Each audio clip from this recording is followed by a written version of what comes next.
എല്ലാവർക്കും എക്സലൻ്റ് അക്കാദമിയുടെ പുതിയ വീഡിയോയിലേക്ക് സ്വാഗതം. ഇന്ന് ഭക്തജനങ്ങളെ സംബന്ധിച്ചിടത്തോളം അതിപ്രധാനമായ ഒരു വീഡിയോയുമായിട്ടാണ് ഞങ്ങൾ വന്നിട്ടുള്ളത്. മനുഷ്യജീവിതത്തിൽ ആകസ്മികമായി ഉണ്ടായേക്കാവുന്ന ദുഃഖങ്ങൾക്കും ദുരിതങ്ങൾക്കും പരിഹാരം കാണുന്നതിന് നടത്തേണ്ട വഴിപാടുകളിൽ അതിശ്രേഷ്ഠമായ 9 പുഷ്പാഞ്ജലികളെക്കുറിച്ചാണ് ഇന്നത്തെ നമ്മുടെ വീഡിയോ. ഈ ചാനൽ ആദ്യമായി കാണുന്നവർ തുടർ വീഡിയോകൾ ലഭിക്കുന്നതിനായി ഈ ചാനൽ സബ്സ്ക്രൈബ് ചെയ്യണമെന്നുകൂടി അഭ്യർത്ഥിച്ചുകൊണ്ട് നമുക്ക് വീഡിയോയിലേക്ക് പോകാം. ഗായത്രി മഠത്തിൽ തങ്ങളുടെ ആവലാതികളുമായി എത്തുകയും വാട്സാപ്പ് മെസ്സേജുകളിലൂടെ തങ്ങളുടെ പ്രയാസങ്ങൾ അറിയിക്കുകയും ചെയ്യുന്ന ഭക്തജനങ്ങളുടെ സ്ഥിരം പരാതിയാണ്, ഞങ്ങൾ എന്തെല്ലാം വഴിപാടുകൾ ക്ഷേത്രങ്ങളിൽ ചെയ്യുന്നു, എന്നിട്ട് ഒന്നിനും ഒരു പരിഹാരം കാണുന്നില്ല. എന്തേ ഇങ്ങനെ വരുവാൻ കാരണം? സത്യത്തിൽ ഇത് കേൾക്കുമ്പോൾ വളരെയധികം വിഷമം തോന്നാറുണ്ട്. ഭഗവാനിലുള്ള വിശ്വാസം കൊണ്ടാണ് ഈ പാവങ്ങൾ ക്ഷേത്ര നടയിലെത്തുന്നത്.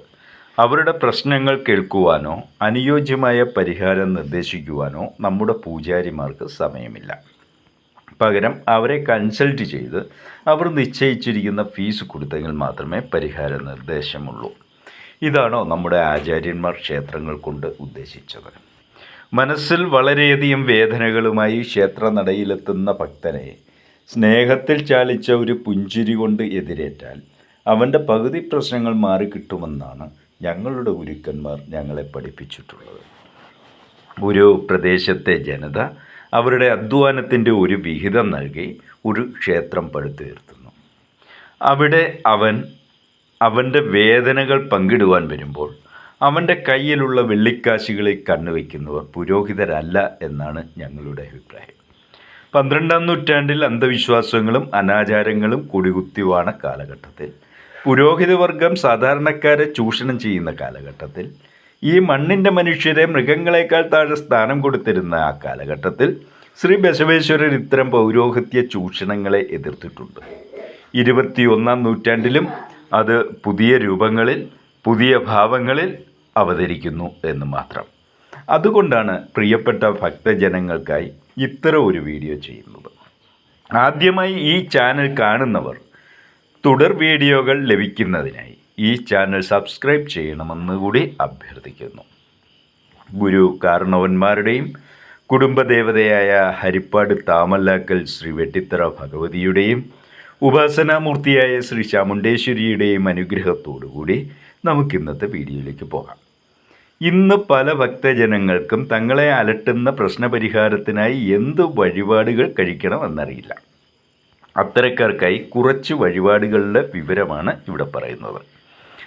വളരെയധികം പ്രശ്നങ്ങളെ അഭിമുഖീകരിക്കുന്ന ഭക്തജനങ്ങൾ അവരുടെ ഗ്രഹനില കൂടി പരിശോധിച്ച് ഇപ്പോഴത്തെ തൽസ്ഥിതി മനസ്സിലാക്കി വഴിപാടുകൾ ചെയ്യുകയാണെങ്കിൽ തീർച്ചയായും ഫലസിദ്ധി ഉണ്ടാകുന്നതാണ്. ഭാഗ്യസൂക്ത പുഷ്പാഞ്ജലിയെക്കുറിച്ച് നമുക്ക് ആദ്യം ചർച്ച ചെയ്യാം. എല്ലാ ദേവീ ദേവന്മാർക്കും പ്രിയങ്കരമാണ് ഭാഗ്യസൂക്ത പുഷ്പാഞ്ജലി.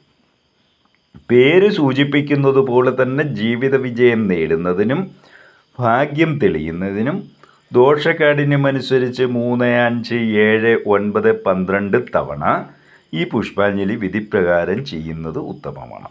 നിങ്ങളുടെ ഗ്രഹനിലയുമായി ബന്ധപ്പെട്ട ദിവസങ്ങളിൽ ഈ പുഷ്പാഞ്ജലി കഴിപ്പിക്കുന്നതും അതിന് ബുദ്ധിമുട്ടുള്ളവർക്ക് ഈ സൂക്തം കൊണ്ട് അർച്ചന നടത്തുന്നതും അത്യുത്തമമാണ്.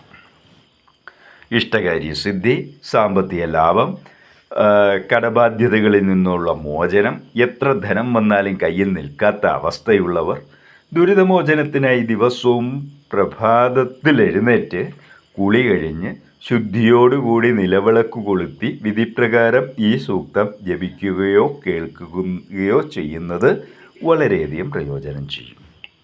അടുത്തായി നമുക്ക് പുരുഷ സൂക്ത പുഷ്പാഞ്ജലിയെക്കുറിച്ച് നോക്കാം. മഹാവിഷ്ണുവിന് ഏറെ പ്രിയപ്പെട്ട വഴിപാടാണ് പുരുഷ സൂക്ത പുഷ്പാഞ്ജലി. പ്രപഞ്ചം മുഴുവനും നിറഞ്ഞു നിൽക്കുന്ന വിരാട് സ്വരൂപമായ മഹാവിഷ്ണുവിനെയാണ് ഈ സൂക്തത്തിൽ സ്തുതിക്കുന്നത്. പാപശാന്തി, ഐശ്വര്യലബ്ധി, ഇഷ്ടകാര്യ വിജയം എന്നിവയ്ക്ക് താമരപ്പൂ, തുളസിയില എന്നിവ കൊണ്ട് പുരുഷ സൂക്ത പുഷ്പാഞ്ജലി കഴിപ്പിക്കുന്നത് അത്യുത്തമം. ദോഷകാഠിന്യമുള്ളവർ ഗ്രഹനിലപ്രകാരം വിധിച്ചിട്ടുള്ള ദിവസങ്ങളിൽ അതിരാവിലെ എഴുന്നേറ്റ് കുളിച്ച് നെയ്വിളക്ക് കൊളുത്തി ഈ സൂക്തം ജപിക്കുകയോ കേൾക്കുകയോ ചെയ്യുന്നതും ബാക്കിയുള്ള ദിവസങ്ങളിൽ ശുദ്ധമായ എള്ളെണ്ണ കത്തിച്ച നിലവിളക്കിന് മുമ്പിൽ ഇത് ജപിക്കുകയോ കേൾക്കുകയോ ചെയ്യുന്നതും അത്യുത്തമം. മഹാവിഷ്ണു ക്ഷേത്രത്തിൽ ഈ സൂക്തം കൊണ്ട് പുഷ്പാഞ്ജലി, അർച്ചന, അഭിഷേകം എന്നിവ കഴിപ്പിക്കാവുന്നതാണ്. അടുത്തത് നമുക്ക് രുദ്രസൂക്ത പുഷ്പാഞ്ജലി എന്താണെന്ന് നോക്കാം. മുജ്ജന്മ പാവങ്ങൾ, തൻ്റേതല്ലാത്ത കാരണത്താൽ സ്ത്രീകളിൽ നിന്നോ ബ്രാഹ്മണരിൽ നിന്നോ വൃദ്ധരിൽ നിന്നോ വന്നു ഭവിച്ചിട്ടുള്ള ശാപങ്ങൾ, ദശാപകാരങ്ങളിലെ ദുഃഖ ദുരിതങ്ങൾ എന്നിവ നീങ്ങുന്നതിനും ആയുരാരോഗ്യ സൗഖ്യത്തിനും തിങ്കളാഴ്ച തോറും ക്ഷേത്രത്തിൽ കൂവളത്തില കൊണ്ട് അത്ഭുത ശക്തിയുള്ള രുദ്രസൂക്തം കൊണ്ട് പുഷ്പാഞ്ജലി കഴിപ്പിക്കുന്നത് നല്ലതാണ്.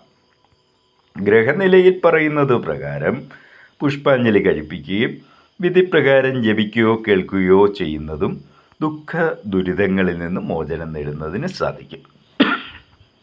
കുമാരസൂക്ത പുഷ്പാഞ്ജലിയെക്കുറിച്ച് നമുക്ക് നോക്കാം. ജീവിതത്തിൽ വിവിധ തരത്തിലുള്ള അലച്ചിലുകൾ നേരിടുന്നവർക്ക് പാപ പരിഹാരാർത്ഥമായി വിധിപ്രകാരം ശ്രീ സുബ്രഹ്മണ്യ സ്വാമി ക്ഷേത്രത്തിൽ ചെയ്യാവുന്ന അതിവിശിഷ്ടമായ പുഷ്പാഞ്ജലിയാണ് കുമാരസൂക്ത പുഷ്പാഞ്ജലി. കർമ്മമേഖലയിലെ പ്രശ്നങ്ങൾ, തൊഴിൽ സംബന്ധമായ പ്രശ്നങ്ങൾ, അർഹതയുണ്ടായിട്ടും അംഗീകാരങ്ങൾ ലഭിക്കാഴിക തുടങ്ങിയ ബുദ്ധിമുട്ടുകൾ അനുഭവിക്കുന്നവർ വിധിപ്രകാരം കുമാരസൂക്ത പുഷ്പാഞ്ജലി കഴിപ്പിച്ചാൽ വളരെ പെട്ടെന്ന് തന്നെ ഫലം കാണുന്നതാണ്. ഗ്രഹനിലയിൽ പറയുന്നത് പ്രകാരം കുമാരസൂക്ത പുഷ്പാഞ്ജലി കഴിപ്പിക്കുകയും വിധിപ്രകാരം ജപിക്കുകയോ കേൾക്കുകയോ ചെയ്യുന്നതും ദുഃഖ ദുരിതങ്ങളിൽ നിന്നും മോചനം നേടുന്നതിന് സാധിക്കും. ഭദ്രകാളി സൂക്ത പുഷ്പാഞ്ജലി എന്താണെന്ന് നമുക്ക് നോക്കാം. ശത്രുദോഷ ദുരിതങ്ങൾ, അതിശക്തമായ ദൃഷ്ടിദോഷം, ശത്രുദോഷം, ശാപദോഷം എന്നിവയാൽ വലയുന്നവർക്ക് ജാതക പരിശോധന നടത്തി യഥാർത്ഥ കാരണം കണ്ടെത്തി ചൊവ്വാഴ്ചകളിലും വെള്ളിയാഴ്ചകളിലും ഗ്രഹനിലപ്രകാരം തെളിയുന്ന ശ്രീ ഭദ്രകാളി ക്ഷേത്രത്തിൽ ചുവന്ന പൂക്കൾ കൊണ്ട് ഭദ്രകാളി സൂക്ത പുഷ്പാഞ്ജലി കഴിപ്പിച്ചാൽ അതിവിശിഷ്ടം എന്ന് ഗുരു കാരണവന്മാർ പറഞ്ഞു വച്ചിട്ടുണ്ട്. ദോഷ കാഠിന്യമനുസരിച്ച് 3, 5, 7, 9, 12 തവണ വഴിപാടുകൾ കഴിക്കണം. രാവിലെ എഴുന്നേറ്റ് നിലവിളക്ക് കൊളുത്തി ഭദ്രകാളി സൂക്തം ജപിക്കുന്നതും ശ്രദ്ധയോടെ കേൾക്കുന്നതും അത്യുത്തമം. വെള്ളിയാഴ്ച ദിവസങ്ങളിലും കാർത്തിക ദിവസങ്ങളിലും ജന്മനക്ഷത്ര ദിവസവും നെയ്വിളക്ക് കൊളുത്തി ജപിച്ചാൽ അത്യുത്തമം. ശ്രീ സൂക്ത പുഷ്പാഞ്ജലിയാണ് അടുത്തത്.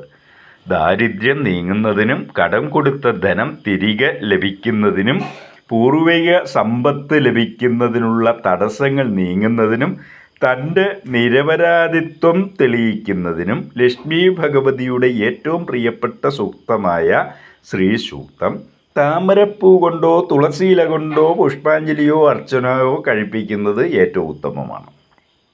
എന്തൊക്കെ നേടിയാലും നല്ല നിലയിൽ കഴിയുകയാണെങ്കിലും ചിലരെ എപ്പോഴും എന്തോ ദുഃഖം അലട്ടിക്കൊണ്ടിരിക്കും. അത്തരക്കാരുടെ ജാതക പരിശോധന നടത്തി ഞങ്ങൾ നിർദ്ദേശിക്കുന്ന പുഷ്പാഞ്ജലിയാണ് ശ്രീ സൂക്ത പുഷ്പാഞ്ജലി. ലക്ഷ്മി ഭഗവതി ഭാവമുള്ള ക്ഷേത്രങ്ങളിലും ദുർഗാക്ഷേത്രങ്ങളിലും ഈ പുഷ്പാഞ്ജലി ചെയ്യാം. മുൻ പറഞ്ഞതുപോലെ തന്നെ അതിരാവിലെ എഴുന്നേറ്റ് ശുദ്ധിയോടുകൂടി നിലവിളക്ക് കൊളുത്തി വിധിപ്രകാരം ശ്രീസൂക്തം ജപിക്കുകയോ കേൾക്കുകയോ ചെയ്യുന്നതും അത്യുത്തമമാണ്. അടുത്തത് വളരെ പ്രധാനപ്പെട്ട പുഷ്പാഞ്ജലിയാണ് സംവാദ സൂക്ത പുഷ്പാഞ്ജലി. ഐക്യമുണ്ടാകുന്നതിന് ഉത്തമമായ പുഷ്പാഞ്ജലിയാണ് സംവാദ സൂക്ത പുഷ്പാഞ്ജലി. ഇതിനെ ഐക്യമത്യ സൂക്ത പുഷ്പാഞ്ജലി എന്നും പറയും. കലഹങ്ങൾ നീങ്ങി ഐക്യത്തിലാകുവാനും പരസ്പര സ്നേഹമുണ്ടാകുന്നതിനും അത്ഭുത ശക്തിയുള്ളതാണ് സംവാദ സൂക്ത പുഷ്പാഞ്ജലി. ഗ്രഹനിലകൾ സസൂക്ഷ്മം പരിശോധിച്ച് കാരണം കണ്ടെത്തി വിധിപ്രകാരം ഈ പുഷ്പാഞ്ജലി കഴിപ്പിക്കുന്നത് അത്യുത്തമമാണ്. സമൂഹത്തിൽ സ്വാധീനം വർദ്ധിക്കുന്നതിനും മാർക്കറ്റിംഗ് രംഗത്ത് പ്രവർത്തിക്കുന്നവരും ടീം വർക്ക് ചെയ്യുന്നവരും വരവിനേക്കാൾ കൂടുതൽ ചെലവ് വരുന്ന അവസ്ഥയുള്ളവരും വിധിപ്രകാരം ഈ പുഷ്പാഞ്ജലി കഴിപ്പിക്കുന്നത് അത്യുത്തമം. എന്ത് തടസ്സങ്ങളുണ്ടായാലും മുകളിൽ പറഞ്ഞതുപോലെ ഈ സൂക്തം ജപിക്കുകയോ കേൾക്കുകയോ ചെയ്താൽ 41 ദിവസത്തിനുള്ളിൽ മാറ്റം അറിയാം. ഗ്രഹനില പരിശോധിച്ച് ഏത് ദേവനാണ് ഈ പുഷ്പാഞ്ജലി കഴിപ്പിക്കേണ്ടത് എന്ന് നോക്കി വിധിപ്രകാരം ചെയ്യുക. ഗ്രഹനിലകൾ സസൂക്ഷ്മം പരിശോധിക്കാതെയും ശരിയായ വിവാഹ മുഹൂർത്തമെടുക്കാതെയും നടത്തിയിട്ടുള്ള പല വിവാഹങ്ങളും സ്വരച്ചേർച്ചയില്ലാതെ ഇരിക്കുന്ന ഈ കാലഘട്ടത്തിൽ ദമ്പതികൾ ഇത് ജപിക്കുന്നതും കേൾക്കുന്നതും പുഷ്പാഞ്ജലി കഴിപ്പിക്കുന്നതും അത്യുത്തമം. അടുത്ത നമുക്ക് ദേവി സൂക്ത പുഷ്പാഞ്ജലി എന്താണെന്ന് നോക്കാം. ദേവി ഉപാസകരുടെ ജീവിതത്തിൽ സകല സൗഭാഗ്യവും ലഭിക്കുന്നതിന് ഏറ്റവും ഉത്തമമായ വഴിപാടാണ് ദേവി സൂക്ത പുഷ്പാഞ്ജലി. ചെത്തിപ്പൂവ്, വെളുത്ത പൂക്കൾ എന്നിവ കൊണ്ട് ചൊവ്വ വെള്ളി ദിവസങ്ങളിൽ ഈ പുഷ്പാഞ്ജലി കഴിപ്പിക്കുന്നത് ഏറ്റവും ഉത്തമമാണ്.